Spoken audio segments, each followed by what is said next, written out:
महाराज जी ये जैसे आप कहते हैं कि बच्चों में सुधार होना चाहिए, माता-पिता सही आचरण होना चाहिए। ये कह रहे हैं कुमार जी कह रहे हैं कि मेरे माताजी का किसी से संबंध है और पिताजी का किसी और से संबंध है, जिसके कारण आपस में उनकी लड़ाई होती रहती है और इस पे हमारे पे बहुत असर पड़ता है। वैसे ही जी कह रही हैं कि माता-पिता के जब आचरण गलत हो तो घर पे बच्चों के बहुत असर पड़ता बहुत है महाराज बड़ी जी। समस्या है, बहुत बड़ी समस्या है। आप लोग अपने को सँभालिए। किसका प्रश्न है? हाँ, आप लोग अपने को सँभालिए। बहुत कलयुग का विचित्र समय हो रहा है। अब इस पर हम क्या बोल सकते हैं? जहाँ चरित्र ही दूषित हो रहे हैं। माता-पिता बच्चों के चरित्र का निर्माण करने वाले गुरु हैं। मातृ देवो भव, पितृ देवो भव। और जब माता-पिता ही आचरणहीन हो रहे हैं, अब कलिकाल का ये मलिन व्यवहार है।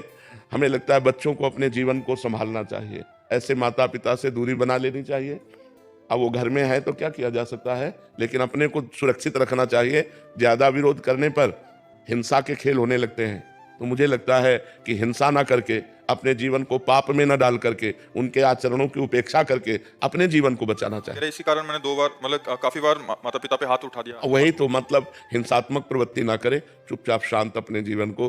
तो अब जब जैसे बच्चे सयाने हैं और देख रहे हैं कि माँ गंदे आचरण कर रही है, तो फिर असहनीय हो जाता है।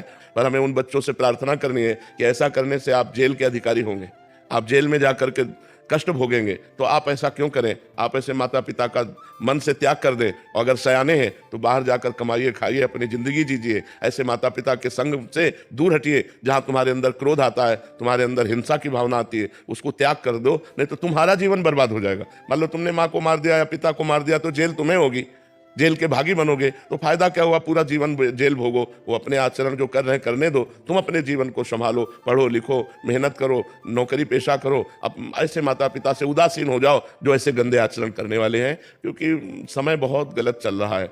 अब जैसे 50-60 वर्ष की आयु होने के बाद सबको चाहिए कि ब्रह्मचर्य से रहे और भजन करे। अब जब 50-50 वर्ष के लोग गंदे आचरणों में जा रहे हैं तो कितनी बुद्धि भ्रष्ट हो गई है। 22 वर्ष तक ब्रह्मचर्य रहे और उधर 50 वर्ष के बाद ब्रह्मचर्य प्रारंभ कर दे, बीच में गृहस्थाश्रम का प्रयोग करे तो वो जीवन मोक्ष का अधिकारी हो जाता है। अब 22 वर्ष के पहले ही बच्चे व्यभिचार में उतर गए और 50 वर्ष के बाद वाले व्यभिचार में, तो मोक्ष और परमात्मा प्राप्ति और भगवत भजन ये तो सब बहुत दूर की बातें हो गई। तो हम बच्चों तुमसे प्रार्थना करते हैं कि तुम अपने जीवन को संभालो, कभी हाथ मत उठाना, उन्हें मारना नहीं, तुम दूर हो जाओ, नौकरी पेशा करो, व्यापार करो, अपने जीवन को जियो, उनको मतलब मारना नहीं कभी, उनकी हिंसा मत करना और वो तुम्हारे समझाने से समझेंगे नहीं। जैसे कहते हैं ना, बूढ़ा तोता राम राम नहीं बोलता।